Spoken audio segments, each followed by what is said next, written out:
So there I was, waking up after a wild night out, feeling like a pineapple in a fruit salad, totally out of place. I stumbled out of bed, my head pounding like a construction site, and suddenly, it hit me like a ton of bricks. My friend was crashed out on my couch. How did I forget that? Must have been the tequila whispering sweet nothings to my memory. But here's the kicker. I'm a proud nudist at home. Yep, you heard that right. I strut around in my birthday suit like it's the latest fashion trend. So, there I am, groggily shuffling to the kitchen, completely forgetting that my friend is in the living room. The coffee craving hits me like a freight train, and I start brewing a cup, stark naked as usual. Little did I know, my friend was wide awake, probably wondering if she accidentally stumbled into a nudist colony. She catches sight of me and does a double take, her eyes widening like she just spotted Bigfoot doing the Macarena. Are you naked? She stammers, looking like she's about to burst into giggles or run for the hills, hard to tell which. Cue the awkward silence. I stand there, coffee mug in hand, feeling more exposed than a celebrity caught in a scandal. Guilty as charged. I mumble, wishing I could turn invisible or at least teleport to a more clothed dimension. But you know what? Props to my friend. Instead of freaking out or staging a dramatic exit, she just shrugs it off like it's no big deal. Hey, whatever floats your boat, she says with a grin, and just like that, we're back to business as usual, naked coffee and all. Lesson learned. Always check for unexpected guests before going full on Adam and Eve in your own home. And hey, maybe next time, I'll remember to keep a spare robe handy. Or not. Who needs clothes anyway, right? Once upon a summer's day, back when I was a sprightly 7-year-old, the weirdest sequence of events unfolded that still sends shivers down my spine. Picture this, I'm chilling on the porch with my grandpa, Roger, shooting the breeze, when he announces he's off to the loo. Standard grandpa move, right? But here's where things take a detour into the twilight zone. As Roger toddles off, he drops the bombshell. Hey kiddo, time for your shower when I get back. No biggie, I nod in agreement. But just as he vanishes into the house, I spot my brother lurking nearby, giving off major statue vibes. Curiosity gets the better of me, so I holler at him, trying to suss out his stealthy behavior. No response. Instead, he saunters off behind the house like a ninja in training. Naturally, I'm intrigued, so I make a mental note to investigate later. But before I can channel my inner Nancy Drew, Grandpa swoops back in, reminding me it's shower o'clock. I give one last glance to where my brother had been,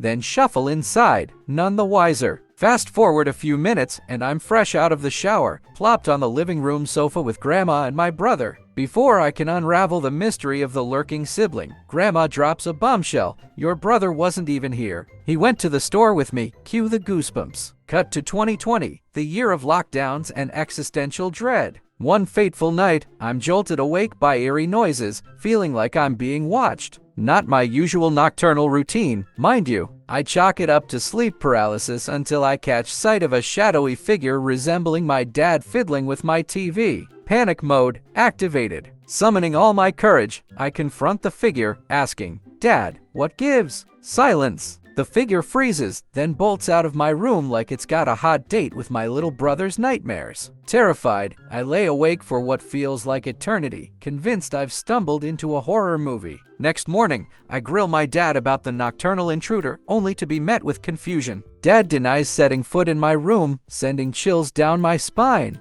But here's the kicker. Dad cracks a joke about ghosts, brushing off my fear like it's a pesky fly. Classic dad move, right? Yet, his nonchalance can't erase the lingering question. What in the paranormal playground did I witness that night? Flash forward to February 2021, amidst a snowstorm of emotions, my beloved Grandpa Roger bids this world adieu. Reflecting on that bizarre summer day, I can't help but feel grateful. If not for his timely intervention, who knows what ghastly fate might have awaited me behind that house. So here's to you, Grandpa Roger, the unsung hero of my childhood adventures, the guardian angel who kept the monsters at bay. And as for the mysteries that still linger, well, I'll leave those to the ghosts and the storytellers. In the whirlwind of life's ups and downs, there are moments that hit us like a freight train, leaving us reeling and gasping for air. This is one of those moments for me, a chapter in my life that I never imagined I'd find myself living. It all started with love, wild, passionate, all-consuming love. But love, as I've come to learn, doesn't always come packaged with a neat bow. Sometimes it's messy, sometimes it's painful, and sometimes it pushes you to the brink of breaking. My wife and I, we had our fair share of storms, but none quite like the tempest that brewed when alcohol became her closest companion. From physical blows to the betrayal of secret liaisons, I found myself drowning in a sea of anguish and doubt.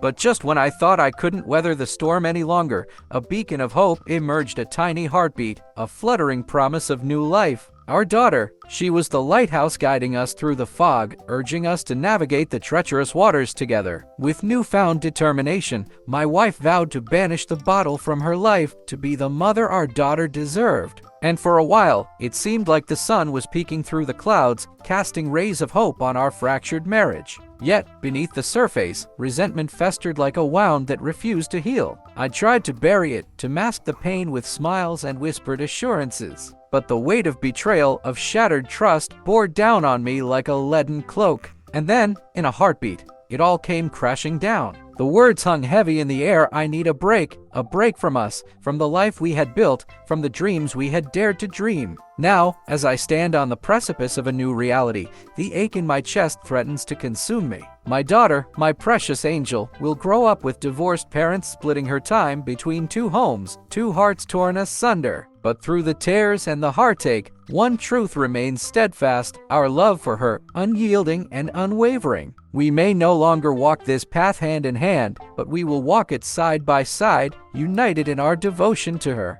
As I face the uncertain road ahead, I cling to the hope that one day, when the wounds have healed and the scars have faded, we will find peace. And perhaps, in the tapestry of our daughter's life, a new thread of love will be woven: a stepfather's embrace, a second chance at happiness. For now, I take solace in the knowledge that we are not alone, that there are others who have walked this path before us, who have weathered the storm and emerged stronger on the other side. And so, I reach out, seeking guidance, seeking solace, seeking the light in the darkness. As we wrap up these incredible Reddit stories, I want to express my deepest gratitude to you for being a part of this journey. Thank you for watching and sharing in these moments with me. If you enjoyed the content, don't forget to subscribe for more captivating stories from Reddit. And if you found value in this video, a thumbs up would mean the world to me. Until next time, take care and keep spreading positivity. Thank you again, and I'll see you in the next one.